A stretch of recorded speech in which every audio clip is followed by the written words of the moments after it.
Bonjour Bonjour tout le monde, enchanté. Je suis Edouard Grunwald, je suis associé chez Revolugo. Revolugo, c'est une solution de réservation d'hôtels à destination des organisateurs d'événements. Alors, vous nous avez peut-être pas forcément connus par notre nom, parce qu'en fait, on est distribué en marque blanche, mais aujourd'hui, on est présent sur un peu plus de 4000 événements par an à travers 400 organisateurs à travers le monde. Donc, ça nous fait une grosse présence. Mais à chaque fois, je dois faire le travail de présentation parce qu'on est chaque fois distribué en marque blanche pour redonner en fait le pouvoir aux organisateurs de prendre la main sur la partie hébergement sur leurs événements. Notre objectif quand on a créé Revolugo en 2018, c'était de permettre donc aux ayants droit de savoir en fait où logent leurs participants et de proposer de manière très simple, très fluide, la partie hôtel en évitant du coup que les uns et les autres aillent sur Booking, Expedia, etc. Ce qui n'avait aucune plus-value pour l'organisateur, alors que c'est l'organisateur qui fait venir ces participants-là sur l'événement. Et voilà, on répond aujourd'hui à de nombreuses problématiques. Ça peut être l'augmentation des tarifs lors d'un événement, ça peut être la rarification des hébergements sur les grandes plateformes, ça peut être le besoin de data aussi des organisateurs pour identifier un petit peu plus les personas de leurs participants. Bref, énormément d'utilisations possibles de notre solution et c'est ce que je vais pouvoir vous présenter aujourd'hui. Quand on a créé Revolugo en 2018, on s'est d'abord orienté sur la partie salon, congrès, séminaire. Mais avec le Covid, on est ensuite allé sur la partie sport et c'est aujourd'hui 50% de notre chiffre d'affaires. Donc, on a deux grandes verticales qui sont le motorsport et la deuxième qui va nous intéresser surtout aujourd'hui, qui sont le running, les sports outdoor, avec une grosse présence notamment sur les marathons, les trails en France et à l'étranger. L'objectif de Revolugo, je disais, c'est que vous repreniez la main sur la partie hébergement sans que ça ne vous prenne du temps, de l'argent ou quoi que ce soit. Notre solution, elle est 100% gratuite. On s'occupe de tout. La seule chose que vous avez à faire, c'est copier-coller les liens qu'on vous envoie et communiquer, puisque comme je l'ai dit, on est une marque blanche, donc en fait, c'est pas sur revolugo.com que les gens vont acheter de l'hôtel. Ça va être via notre plateforme, mais c'est vous qui allez communiquer ces plateformes-là auprès de vos participants. Donc, plus vous l'adoptez, plus vous la communiquez, plus il y aura aussi un retour entre guillemets sur investissement. Puisque quand je parle de retour sur investissement, c'est que je disais que notre plateforme est gratuite, mais mieux que ça en fait, on capte une partie des revenus grâce aux hôtels qu'on vend et ces revenus-là en fait, on les partage avec les organisateurs. Donc, on crée une expérience, on crée le service et on génère pour les organisateurs également un nouveau revenu en partageant à la fin de l'événement le revenu là-dessus. Ce que je vous propose, c'est de vous partager mon écran. Comme ça, ce sera encore plus parlant et simple de comprendre notre fonctionnement. Alors, dès qu'on noue un partenariat avec un organisateur, on vous met tout de suite à disposition un tableau de bord. C'est ce qu'on voit là actuellement. Et ça vous permet de suivre en temps réel les ventes qui sont sur vos événements euh, en temps réel. Donc, par exemple, là, je suis sur ma plateforme test, hein, mais on peut voir le nombre de réservations qu'il y a eu, le nombre de nuitées que ça représente, les volumes et la commission. Les commissions, elles se font sur le revenu total. Ça veut dire que on va dire que pour une chambre qu'on va vendre en moyenne, par exemple, en prenant un exemple d'une chambre qui va être vendue 100 euros, nous, en moyenne, on va récupérer à peu près 10% de commission d'hôtel là-dessus. Donc, on va récupérer un peu moins de 10 euros sur leur taxe. Donc, on va partager en fait ces 9 euros avec vous en tant qu'organisateur. Quand on descend un petit peu, on peut voir à quelle date ont été effectuées les réservations. Là, c'est ce qu'on appelle le widget name. Donc, il faut imaginer par exemple Marathon de Paris, à quelle date de check-in pour le participant, dans quel hôtel, le nombre de chambres qui ont été réservées, le nombre de nuits, le prix payé par le participant et la commission. Bon, là, c'est à zéro parce qu'encore une fois, c'est une plateforme test. Si on descend un petit peu, on peut voir qu'à chaque fois, c'est en temps réel. Et le statut de la réservation, puisque les personnes peuvent aussi annuler au moment où vous avez aussi ces informations-là. L'idée, c'est de pouvoir être opérationnel très vite lorsque vous exprimez un intérêt sur notre solution. Et l'idée, c'est de pouvoir le faire en quelques secondes. Donc, je vais faire par exemple test plateforme France Outdoor. On va dire que donc c'est pour un événement sportif qui aurait lieu une fois par an. On va prendre par exemple comme adresse Deauville. Voilà. Je vais mettre une date, par exemple pour un événement en octobre. On peut personnaliser la plateforme en temps réel. Donc là, vous pouvez nous donner vos couleurs de votre événement, votre logo ici. Je vais faire créer et je me retrouve du coup en quelques secondes avec une ligne de code que vous pouvez copier sur votre site internet et un lien URL pour pouvoir communiquer sur des newsletters ou sur des emails avec vos participants. Quand je clique dessus, la solution, du coup, c'est centralisé à Deauville. Alors, bien sûr, je peux encore davantage centraliser, hein. Si, par exemple, je voulais être sur le port ou n'importe quel, je précise l'adresse et ça va mettre, en fait, le pins avec, normalement, c'est pas le petit cœur ici, c'est un logo de votre événement et toute une sélection d'hôtels, en fait, qui vient se générer. Ces hôtels-là, en fait, on a des connexions avec aujourd'hui une centaine de grossistes à travers le monde, ce qui nous permet du premier jour de notre collaboration jusqu'au dernier jour, d'avoir de la disponibilité sur l'événement. L'avantage de ces tarifs, c'est que, évidemment, il y a une question d'immédiateté. J'ai eu accès à ces tarifs-là dans la seconde après la création de la plateforme. Mais en fait, il y a aussi un gage de tarif, puisque quand on compare ces tarifs avec Booking, qui représente aujourd'hui à peu près 70-80% des réservations en Europe, bah on peut être jusqu'à 30% plus compétitif. Donc dès le départ, on a un avantage aussi tarifaire sur l'événement. Ensuite, on n'a pas cassé les codes, hein. Si je prends par exemple, on va cliquer là sur Libby Style, on retrouve les photos de l'hôtel, une description. Alors là, la plateforme est en anglais, mais évidemment, notre plateforme est en français.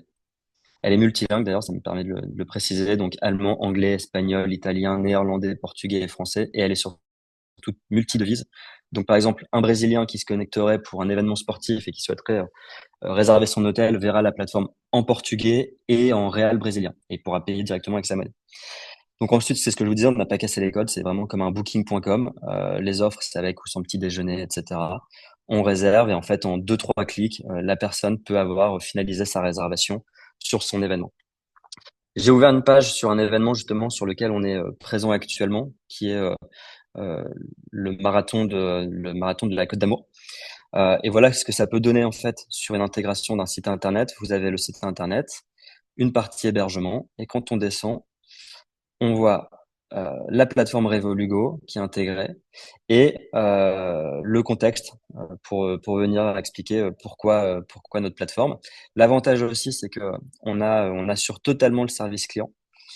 Donc, s'il y a la moindre question ou quoi que ce soit, c'est pas vous en tant qu'organisateur qui allez être contacté, c'est bien nos services. Même vous, si vous recevez des mails ou des appels de gens qui ont besoin d'une assistance sur l'hébergement, au moins vous pouvez aussi tout de suite les renvoyer vers nous et on s'occupe de tout de A à Z. Un gros avantage aussi lorsqu'on noue des partenariats sur des événements, c'est qu'en fait on va aussi associer dans un maximum de cas, quand c'est possible selon la taille de l'événement, mais on va y mettre des petits items en plus sur les hôtels. Typiquement, là, on le voit sur l'Ibis La Baule. Ça a été négocié, en fait. Donc là, on a toute une offre grossiste, comme je vous les ai montré auparavant. Donc, on a des dizaines d'hôtels. Et on a aussi sélectionné un ou deux hôtels. Il me semble que sur cet événement-là, c'était deux ou trois. Là, il en reste plus qu'un. Donc, peut-être que les autres ont été complètement réservés. Mais où on y a associé, en fait, des spécificités. Et sur des événements de running, par exemple, eh bien, on va tout de suite négocier avec l'hôtel un early breakfast et un late checkout. Parce qu'on sait que les sportifs, quand ils vont aller sur l'événement, bah, l'événement peut démarrer la course, leur marathon, ça peut démarrer à 6-7 heures du matin. Donc, on sait qu'un early breakfast, c'est important pour le participant. Et puis, bah, s'il peut en plus avoir accès à une douche, typiquement après la course, bah, pouvoir accéder à sa chambre, prendre sa douche avant de repartir chez soi, c'est un vrai luxe. Et ça, c'est des choses qu'on trouvera nulle part ailleurs. C'est pas sur Booking, c'est pas sur Expedia. Les hôtels, même sur leur site internet en direct, le proposent pas. C'est parce qu'on est référencé et acteur de l'événement qu'on peut aller négocier ce genre de petits add-ons qui fait toute la différence. Typiquement, je vous donne un exemple sur le marathon de Paris, sur lequel on était partenaire puisqu'il vient de changer de propriétaire, on va dire, enfin d'exploitant. Mais sur le marathon de Paris, c'est 90% des réservations qui sont effectuées sur des hôtels qui proposaient ces conditions. Donc c'est qu'on voit qu'il y a un réel attrait et surtout en fait, c'est pas non plus, ça vient pas ajouter ça va pas s'ajouter au prix, c'est-à-dire que ça rentre dans notre négociation et quand on compare les tarifs, on reste plus compétitif qu'un booking sans même ces conditions-là. Donc c'est un vrai atout et en fait, c'est ce que notre objectif, c'est simple, c'est que étant donné qu'on est 100% gratuit, Pourquoi on fait ça? C'est que ça nous permet de davantage convertir aussi. Nous, on ne se rémunère qu'à la chambre vendue. Donc, c'est tous ces petits avantages qui, mis bout à bout, font en sorte que les plateformes fonctionnent, que les participants adhèrent au concept parce qu'ils y trouvent le meilleur tarif, mais aussi les conditions qui les intéressent. Donc ça, c'est notre premier produit, c'est celui sur lequel on travaille de manière historique chez Revolugo. Mais depuis maintenant 1 an et demi, on va dire, on a aussi eu de plus en plus d'organisateurs qui nous ont dit moi, ça me va bien d'avoir cette offre post-achat où je pousse de l'hébergement à ceux qui en ont besoin, mais j'ai aussi des gens qui se disent, bah, l'événement sur lequel je me rends peut être pénurique en termes d'hébergement. Si je vendais un package avec tout de suite le dossard, l'hébergement, voire de l'expérience additionnelle, ça m'intéresserait. Et c'est pour ça qu'on a lancé un second produit que je vais pouvoir vous montrer ici sur un exemple, sur un marathon de Florence, par exemple, où en fait, on a packagé tout de suite, et pareil, hein, sur le même modèle, c'est totalement gratuit pour l'organisateur, mais une offre package avec un dossard, un hôtel, et puis bah, tout ce qu'on veut y mettre dessus. Typiquement sur un marathon, ça peut être une pasta party la veille dans un restaurant, ça peut être un t-shirt, un merch de l'organisateur, ça peut être n'importe quoi. Quoi qu'il en soit, l'idée c'est vraiment de personnaliser l'expérience et de la premiumiser aussi. En 3 clics, la personne peut avoir booké son week-end. Il lui restera plus que son transport à gérer, mais on peut y intégrer des transferts entre la gare ou les aéroports et les hôtels, entre son hôtel et le lieu de course. Par exemple, si typiquement on discutait avec un organisateur cette semaine qui sature totalement une ville. Et en fait, les gens vont s'héberger à 10, 20, 30, 40 kilomètres. Mais derrière, enfin, ça présente un problème de stationnement parce qu'ils doivent venir ensuite en voiture. Bon, bah, nous, en fait, on peut tout de suite proposer le transfert dans l'hôtel. Et on s'occupe de tout. Encore une fois, on vient pas vous ajouter une charge. Tout ça, c'est géré chez Revolugo. Et donc, si je prends cet exemple-là du package, donc là, on a une offre avec un coureur avec un accompagnement ou 2 coureurs. Et typiquement, si je prends l'offre avec un coureur plus un accompagnement, donc on va dire que je vais prendre le pack de nuit à partir de 296 euros. Donc je choisis ce pack. Donc il était exprimé hein, juste avant, je ne vais pas montrer, mais ce qui est intégré dans le pack. Donc c'était 2 nuits en chambre hôtel premium, un petit déjeuner inclus avec le early breakfast, le dossard course, le late checkout, la pasta party. Je le sélectionne. Donc là, il y a qu'un hôtel, mais c'est pas impossible qu'on ait 2, 3, 4, 10 hôtels. Et en fait, ça peut faire varier le prix. En tout cas, là, on a fait un partenariat avec un seul hôtel, l'hôtel Indigo by IAG. Je le sélectionne. Je choisis ma chambre. Donc là, selon que la personne vienne avec un ami ou en couple, par exemple, elle va prendre une chambre double, une chambre twin. Là, on va dire que c'est par exemple pour une chambre twin. Voilà. J'ai le résumé de ma réservation. Je n'ai plus qu'à payer. Et donc, en 3 clics, je me retrouve avec mon package pour 2 personnes sur 2 nuits à Florence et qui intègre le dossard. Donc voilà, ça c'est la dernière offre qu'on a créée, sur lequel on a de plus en plus de retours de la part de nos organisateurs et qui répond à un besoin de plus en plus important de la part des participants.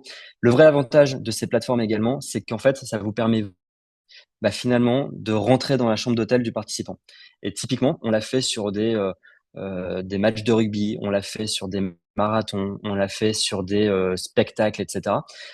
Imaginez le participant qui se rend à un événement, la première chose qu'il fait généralement, c'est c'est aller à son hôtel pour, pour réaliser son check-in.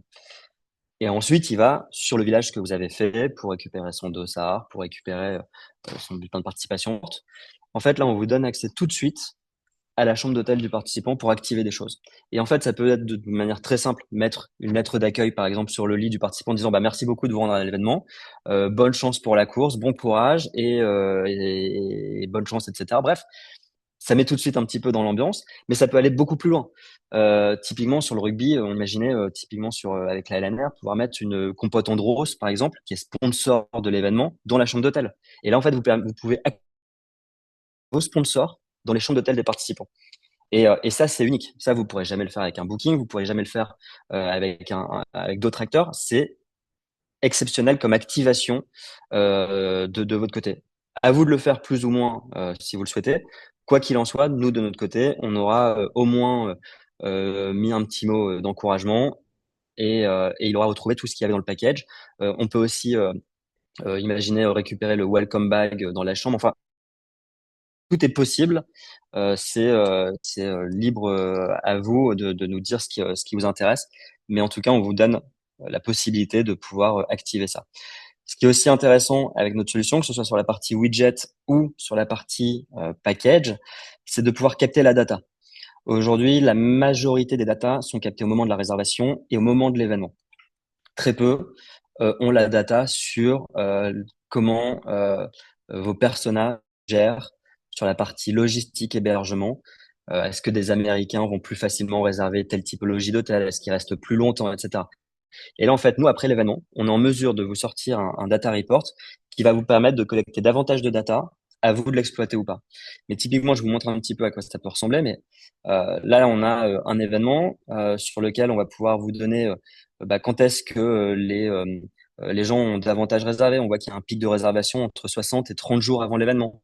Donc l'année d'après, l'année prochaine, on va vous dire, quitte à pousser de l'hébergement, poussons-le entre le 30e et le 60e jour, parce on a remarqué que c'est là que réservaient davantage vos participants.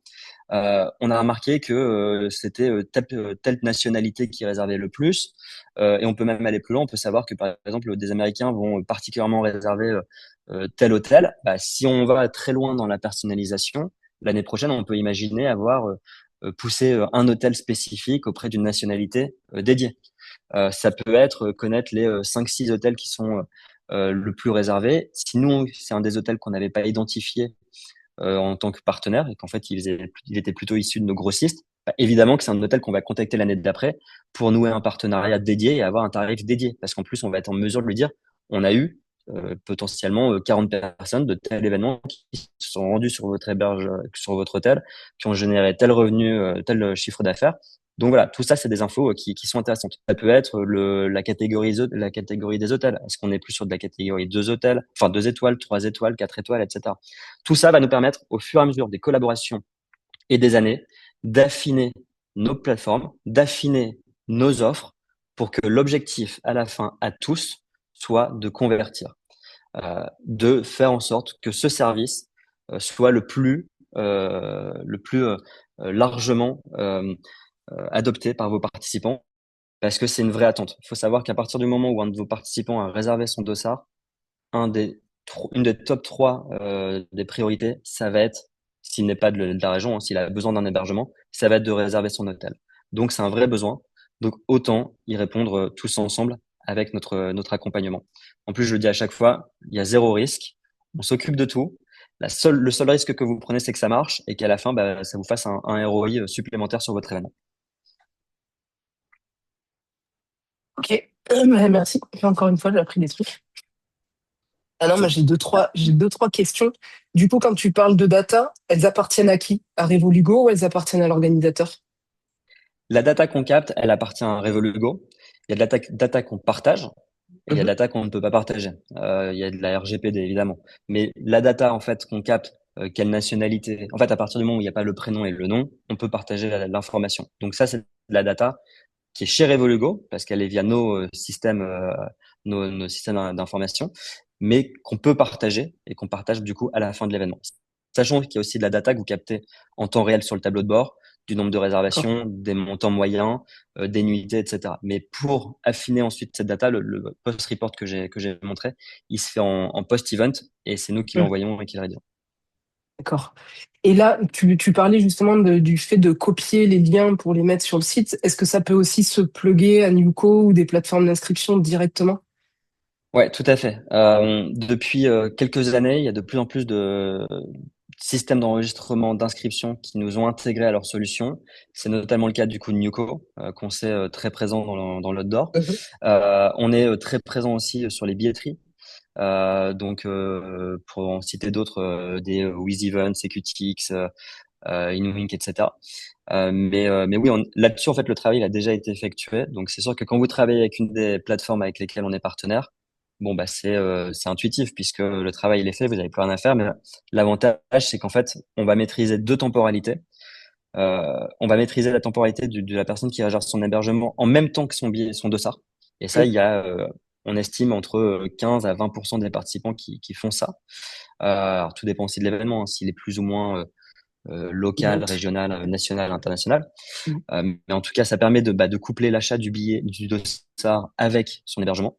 Et puis d'avoir la solution Revolugo sur son site internet ou en direct, ça permet de se dire, typiquement, moi je sais que je suis très mauvais élève, je réserve généralement mon hôtel quelques jours ou Oui. quelques semaines avant l'événement. Voilà. Et ça permet d'adresser à ce moment-là aussi à vos participants la solution. Donc en fait, on maîtrise toute la chaîne de l'inscription jusqu'à finalement même quelqu'un qui arriverait sur place pourrait réserver un hôtel pour le jour même. D'accord. Mais là, ça, du coup, quand, parce que c'est vrai que la solution est hyper intéressante et j'ai envie de dire pourquoi vous l'ouvrez pas aux gens individuellement, en fait. Non? Ça pourrait pas être le booking. On nous l'a, ouais, on nous l'a Ouais. très très souvent posé. Bon, déjà, il a fallu se démarquer. Donc, ça a été la vision de base. Mm. Et ensuite, il faut quand même se dire, notre offre grossiste est très important, elle est très intéressante donc pour de l'individuel, etc. D'accord. Par contre, si on fait énormément de volume, si on parle d'événements sur lesquels il va y avoir plusieurs centaines, plusieurs milliers de personnes, on maîtrise pas l'inventaire, on maîtrise pas le tarif. C'est pas nous qui avons la main sur ça, c'est nos Mm. grossistes. Donc, en fait, demain, dire on l'ouvre au grand public et tout le monde peut réserver ses vacances, son séjour à Paris, etc. En termes de volume, on risque d'être peut-être un peu plus limité si on faisait ça. Bien que dans les grandes villes, ça fonctionnerait, dans les plus petites, ce serait peut-être un peu plus compliqué. Mais en fait, bon, et c'est un positionnement. On a décidé de le faire, Mm. de se positionner plutôt sur la partie pro et sport, etc. Mais on a souvent vu des organisateurs qui avaient une petite plateforme perso et qui Bah bookaient de oui, leur côté parce que forcément le tarif était plus intéressant qu'un Booking ou qu'un intéressant. Expedia. Donc ça, c'est tout à fait possible, mais on n'a pas vocation à faire du grand public, Mm. à faire tout ça pour l'instant. Ok. Et donc, mais ça, il me semble que tu as donné la réponse.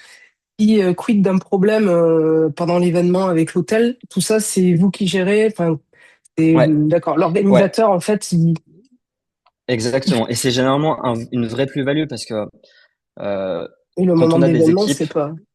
voilà, quand on a des équipes sur événement, on veut qu'ils soient focus sur l'événement. Mhm. Et nous, c'est pareil. Quand on distribue notre solution, on est là pour que les gens restent focus sur leur événement.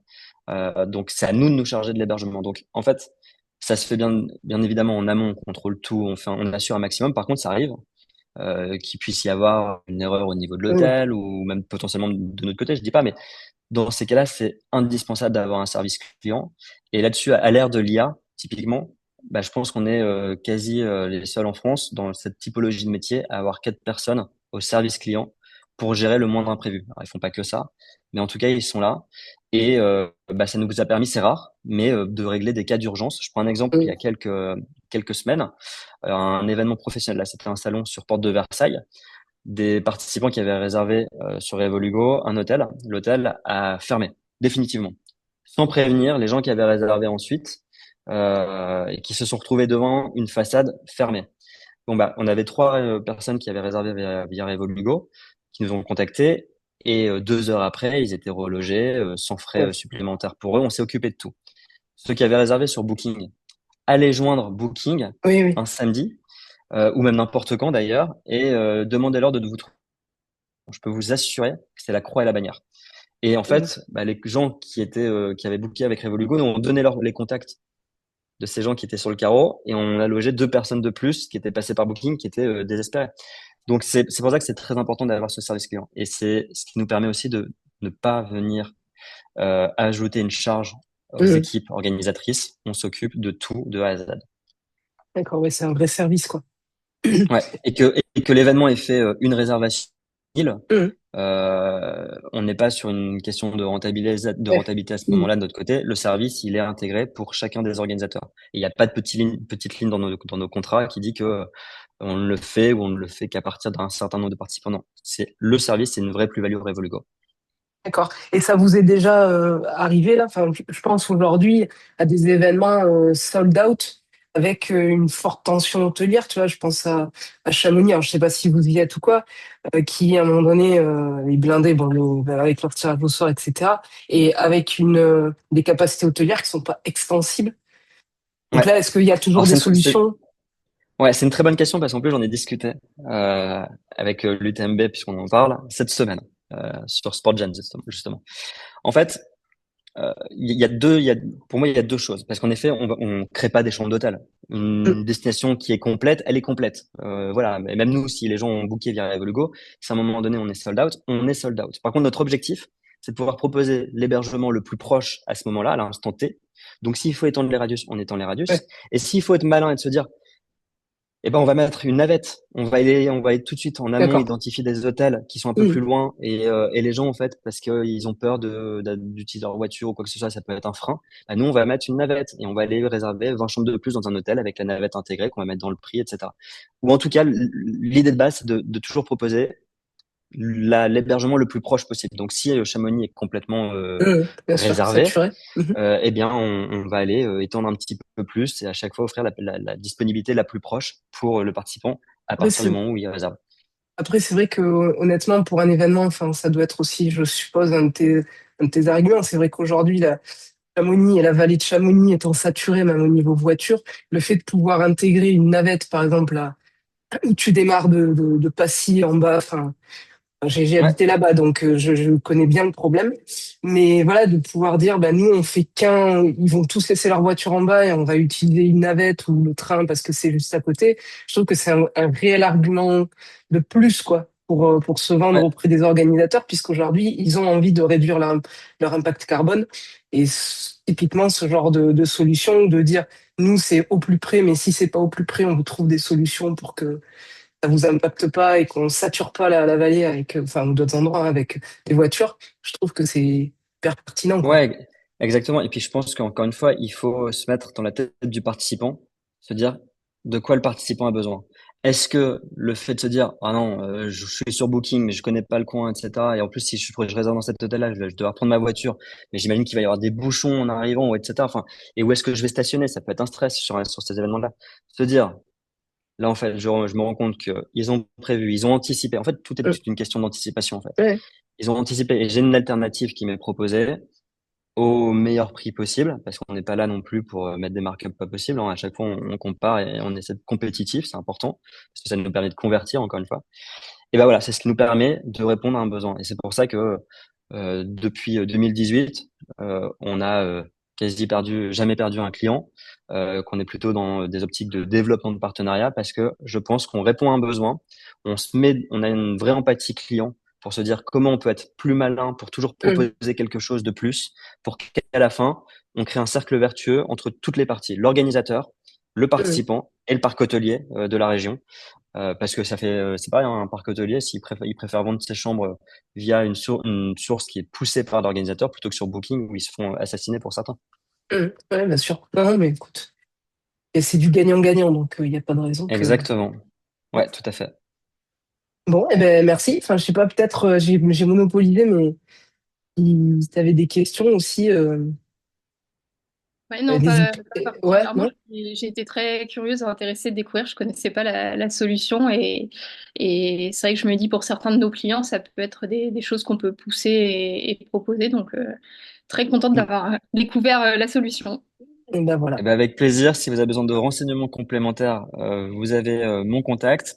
Et en fait, c'est souvent ça, c'est que les gens découvrent un petit peu Revolugo, mais pourtant on est partenaire avec, alors j'ai pas cité, mais on en a des dizaines en France, ça va de ASO, Playground, Finishers, Newco, OC Sport, Goalazzo. Enfin bref, on en est sur vraiment beaucoup d'événements, mais à chaque fois en marque blanche, donc en fait rarement Vous identifié. passez, oui. Mais ouais, mais on a une présence quand même de plus en plus accrue le sport d'or. Et voilà, pour ceux qui ne nous connaissaient pas ou qui ne nous ont pas encore adoptés, n'hésitez pas à me contacter. Eh bien, bonjour à toutes, bonjour à tous. Donc, je suis très heureuse de vous présenter ce soir ou aujourd'hui, pour ceux qui écouteront en replay, Infinity Nine Media. Donc, nous sommes une agence média. Je vais vous présenter un petit peu plus en détail juste après nos différents pôles d'activité. Notre ADN est vraiment autour du sport. Au départ, on a été notamment très présent dans le basket. On s'est rapidement ouvert à l'outdoor. Mais c'est les valeurs du sport, c'est les valeurs d'esprit d'équipe, d'entraide, de dépassement de soi qui nous motivent au quotidien. Et la majorité de nos clients répondent aussi à ces valeurs, à cet ADN. Donc on travaille soit avec des clubs, des organisateurs, des marques qui sont soit directement dans le sport, soit qui ont un lien très fort avec le sport, avec des annonceurs par exemple, des partenaires, etc.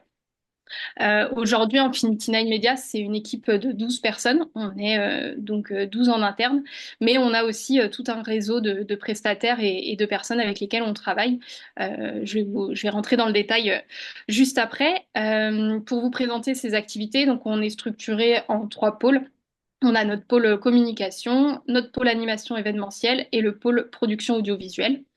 Donc, je vous détaille tout de suite le pôle communication. Donc, on intervient, donc principalement le pôle communication, c'est développé de par nos activités avec les clubs de l'Asvel pour ceux qui connaissent, les clubs de basket pro de la région lyonnaise, club masculin, club féminin. Où on les accompagne sur toute la communication 360. Donc là, c'est un savoir-faire qu'on a développé et qu'on met en œuvre pour d'autres clients aussi. Moi, ce que je dis souvent, c'est que je n'aime pas faire de la communication pour faire de la communication. Ce que j'aime proposer à mes clients, c'est de la stratégie. Donc c'est vraiment l'ADN qu'on a au sein de l'agence, c'est de pouvoir dire on fait les choses avec sens, on essaye d'identifier les messages, les objectifs qu'on va vouloir atteindre. Donc, dans nos expertises, on a effectivement cette partie stratégique qu'on a pu développer. On a également la partie création de contenu qui vient forcément compléter, puisque une fois qu'on a défini une stratégie, il faut pouvoir définir les produits et les réaliser. Donc, on fait de la photo, on fait de la vidéo. On fait également tout ce qui va être gestion des relations de presse, médias, influence pour nos clients, avec un ancrage, comme je le disais, régional en Auvergne-Rhône-Alpes, mais avec aussi un vrai réseau d'acteurs avec lesquels on travaille à l'échelle nationale dans le sport. Et puis enfin, notre dernier point qu'on a développé également, c'est la partie community management. Donc là, sur la partie community management, encore une fois, de la stratégie, évidemment, de la production, de la publication, de la programmation, du reporting.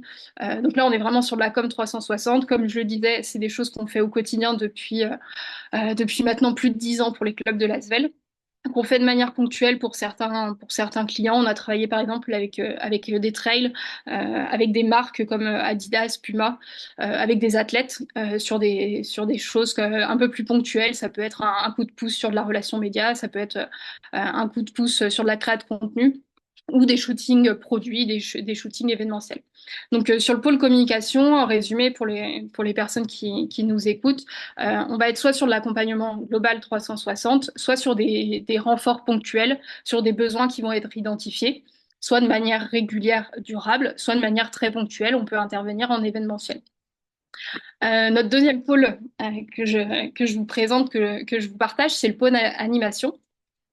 Donc quand je dis animation, c'est vrai que c'est un terme qui veut dire beaucoup de choses. C'est pour ça qu'on a précisé animation événementielle, et ce qu'on fait au sein d'Infinity Nine Media depuis plus de 20 ans, c'est la partie speaker. Donc speaker, maître de cérémonie, on peut les appeler un petit peu comme on veut. Mais on a développé un carnet d'adresses, on a plus de 40 speakers, hommes et femmes, avec lesquels on travaille, avec des profils très variés, institutionnels, journalistes, commentateurs, ambianceurs, animateurs radio, télé, etc. Donc on a ce panel de speakers avec lesquels on travaille. Et on a créé également depuis un peu plus d'un an un réseau de speakers. On a 13 hommes et femmes qui nous ont rejoints, qui travaillent avec nous en exclusivité, qu'on fait monter en compétences, à qui on propose de la formation, de l'accompagnement, et avec qui on est engagé aussi sur certains partenariats. Et comme vous le voyez un petit peu en avant-première sur la photo de la présentation, on est avec Simalp depuis quelques semaines. On n'a pas encore communiqué dessus, mais je vous fais un petit peu l'avant-première aujourd'hui. Et on est très heureux de s'associer avec Simalp, qui est une très belle marque avec des valeurs qui nous tiennent à cœur. Et donc, comme vous le voyez, qui a équipé tous nos speakers avec les petites dotations pour aller sur le terrain. Euh, que vous dire d'autre sur ce réseau de speakers? On avait à cœur de se dire que le métier de speaker, il peut être parfois vu comme quelque chose de très individuel. Et nous, on avait à cœur d'y mettre l'esprit d'équipe dont je parlais au début, de se dire que bah, on n'est pas concurrents les uns des autres, on est plutôt des collègues, on va collaborer ensemble et on va monter en compétences ensemble.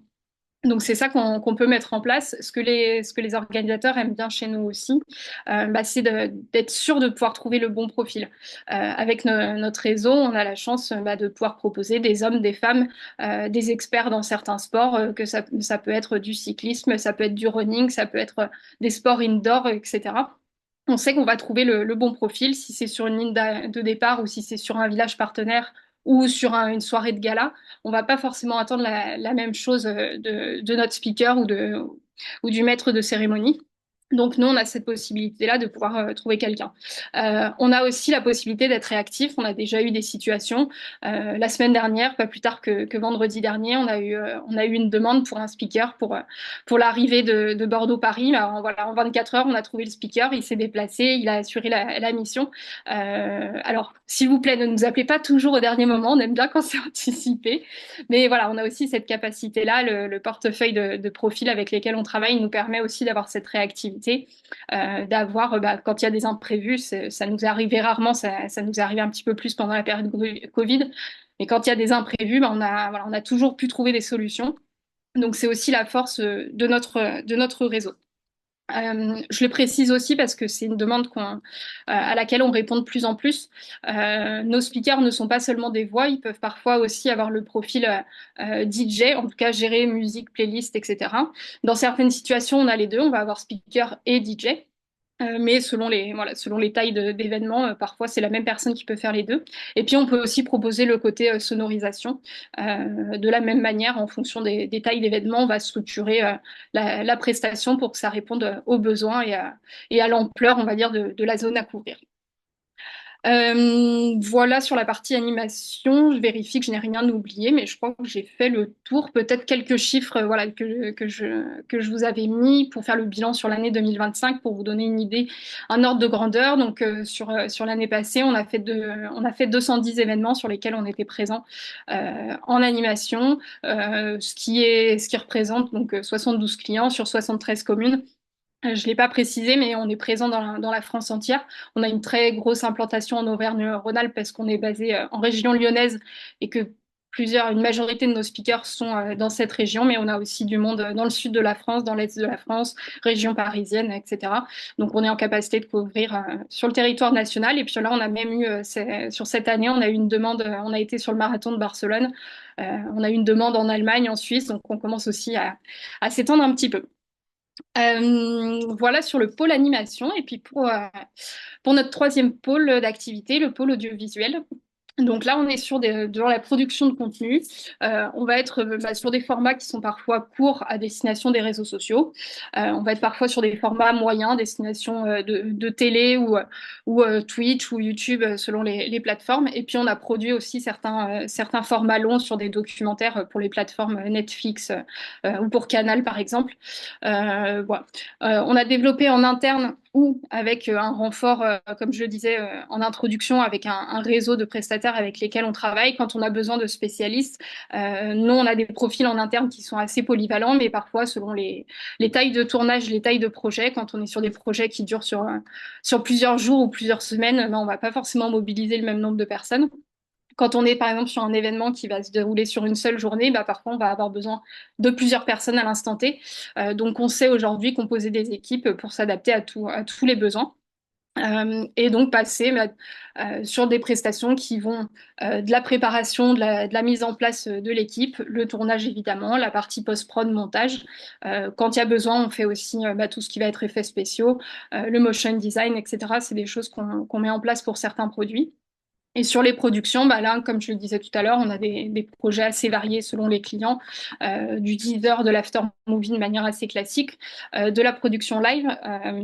On produit certains événements ou certains matchs en direct, des formats courts, réseaux sociaux, etc. On fait de la captation de conférences.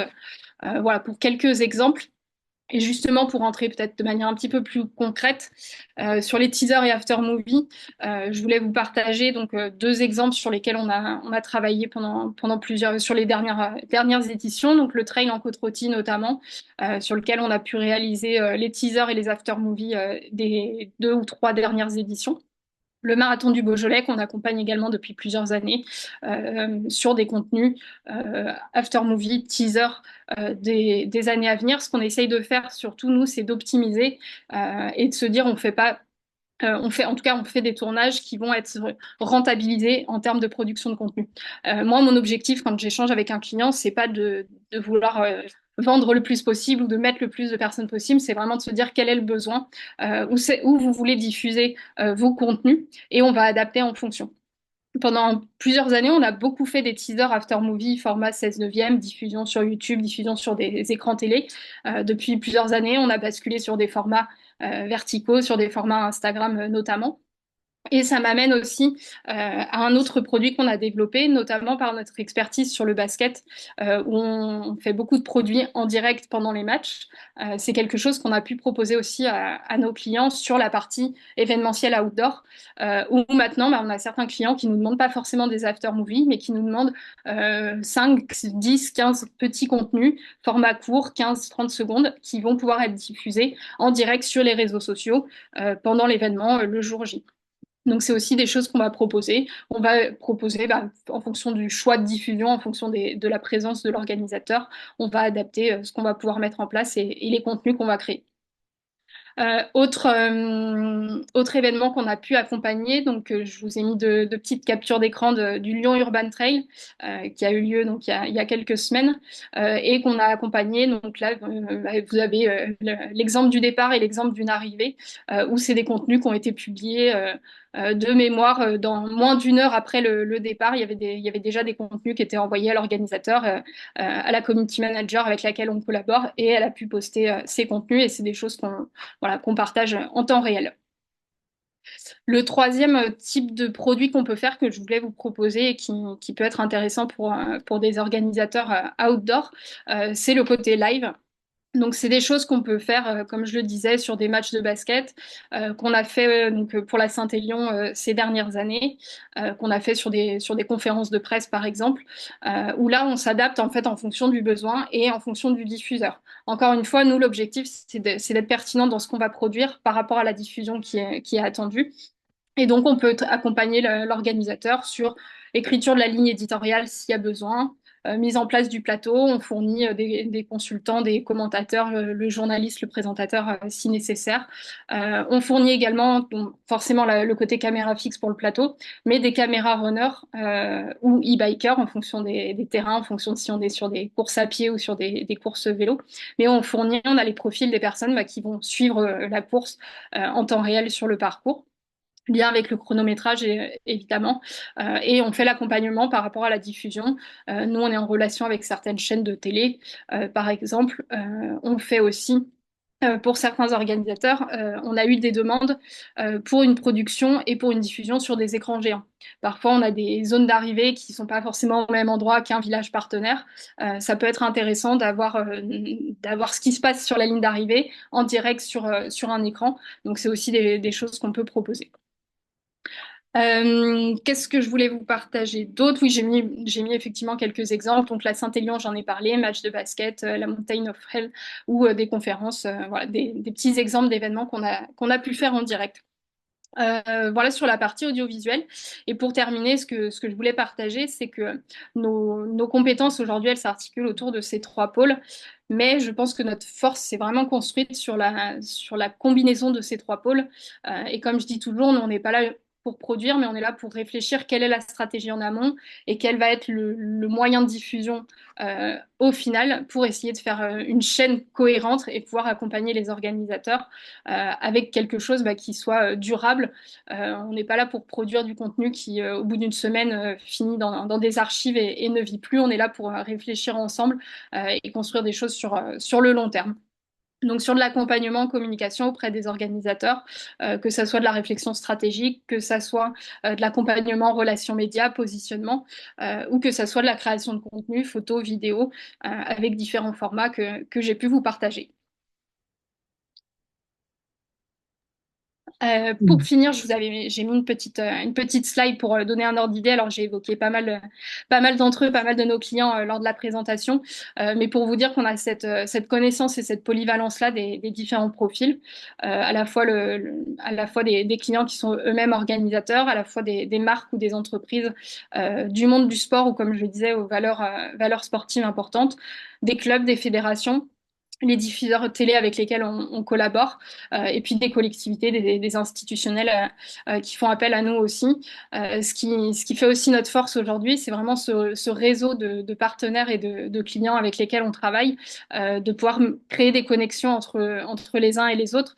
On se veut aussi, en étant communicant, on se veut aussi être un petit peu parfois le facilitateur de certaines connexions.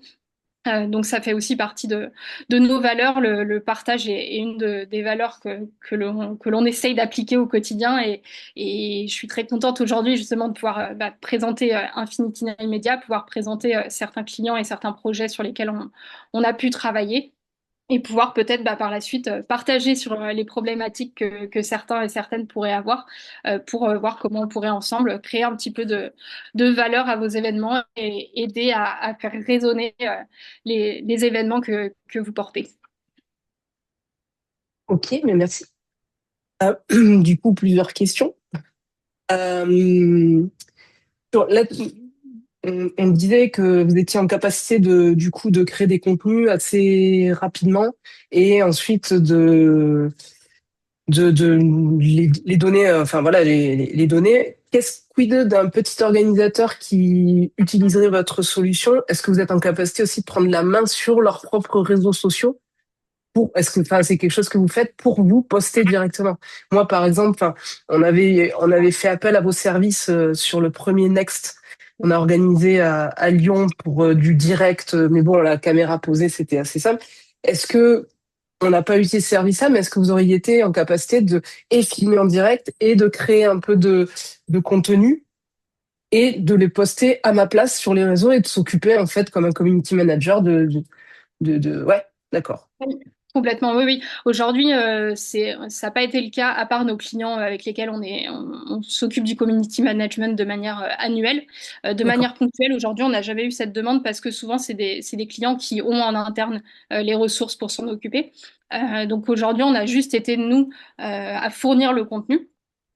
Par contre, le contenu, il est travaillé avec la personne qui s'occupe. Alors, soit c'est une personne CM dédiée, soit c'est un communicant un peu plus global. On travaille ensemble sur le contenu, on réfléchit, mais nous, enfin, comme je le disais tout à l'heure, l'idée, c'est aussi de savoir quels sont les messages, quelles sont les valeurs de l'événement, Mm.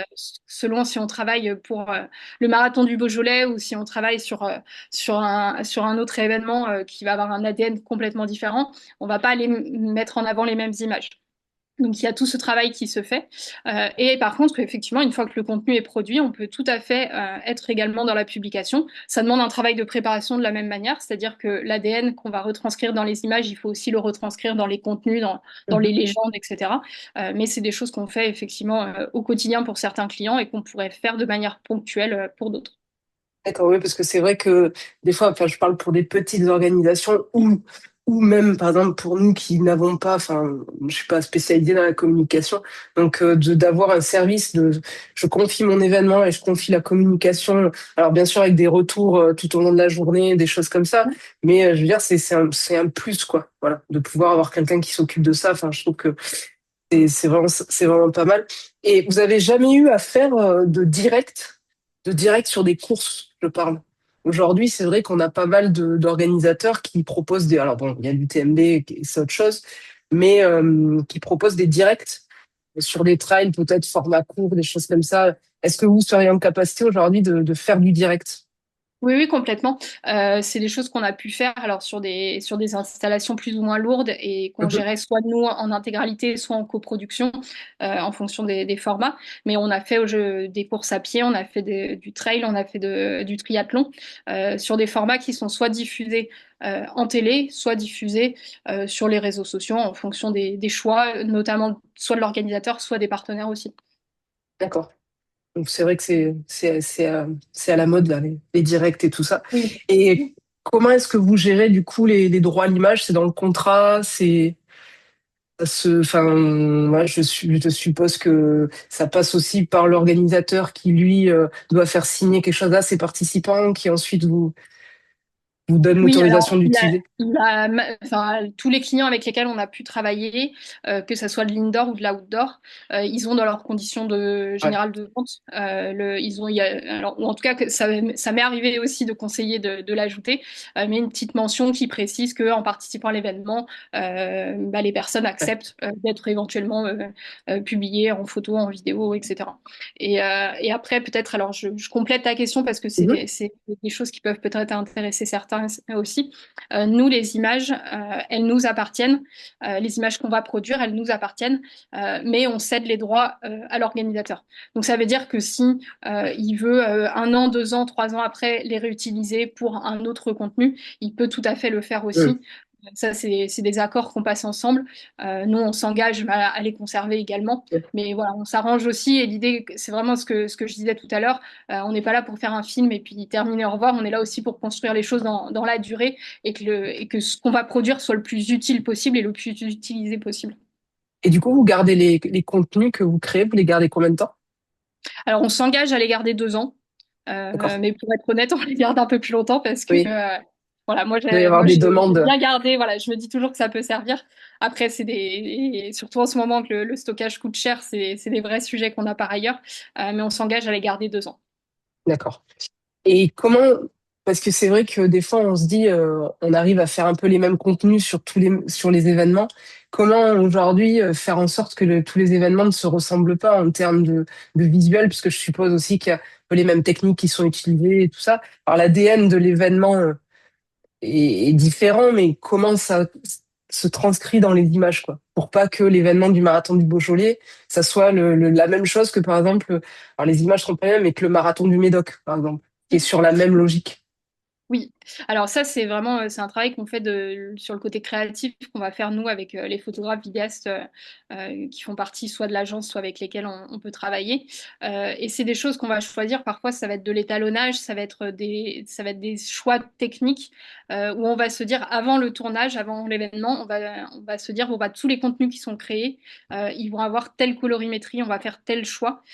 Et ça peut permettre, alors c'est des choses qui sont assez fines et que tout le monde ne perçoit pas. Hum, Mais ça peut être une tonalité qu'on va donner, ça peut être un contraste, ça peut être une luminosité qu'on va choisir de positionner sur des contenus. Et puis ensuite, il y a dans le choix des images aussi, comme je le disais, sur un événement comme le marathon du Beaujolais, où on est sur des choses très dynamiques, très festives, hum, les séquençages de montage vont pas du tout être les mêmes, le choix des musiques ne va pas du tout être le même. Ça se joue à différents niveaux. Ça se joue sur le montage, sur la dynamique, ça se joue sur des angles de vue, parfois sur des choses qu'on va aller hum, chercher un peu différentes. Voilà. Et l'objectif, nous aussi, c'est vraiment qu'on puisse amener. Parfois, on a certains organisateurs qui vont avoir un photographe d'un côté, qui vont avoir un vidéaste d'un autre, qui vont peut-être avoir un CM encore par un autre biais. Nous, on vient amener une cohérence à tout ça, d'accord. on vient amener une cohésion pour essayer justement d'avoir cet ADN de l'événement qui retranscrive dans les contenus et que tous les contenus soient cohérents entre eux. Hum.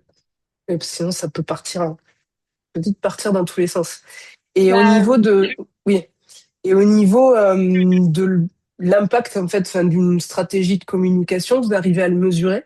Vous faites des retours à l'organisateur ou en fin de compte, non, vous publiez juste les contenus et après c'est à l'organisateur de voir le nombre de vues, le truc machin. Alors pour le coup, ça dépend vraiment des contrats qu'on a. On a un petit peu, voilà, on peut avoir des contrats où on est uniquement producteur et on va Mhm. fournir, et c'est l'organisateur qui fait ses propres analyses. Parfois, on accompagne un peu de manière un peu plus poussée et effectivement, on va être dans l'analyse de quel contenu a fonctionné, est-ce que c'est la durée, est-ce que c'est le format. Sur la partie média, c'est également ce qu'on va faire avec certains organisateurs. On se fixe des objectifs de médias locaux, nationaux, de médias spécialisés, grand public télé, radio, digital, etc. Et en fonction des objectifs qu'on s'est fixés, de se dire, bon, celui-là, il est atteint, celui-là, il est atteint. Ah bah attention, sur celui-là, peut-être que cette année, ça n'a pas fonctionné. Pour quelle raison? Est-ce qu'on avait le bon contact? Est-ce que la personne qui devait venir est bienvenue? Ça arrive aussi Mhm. sur cet aspect média.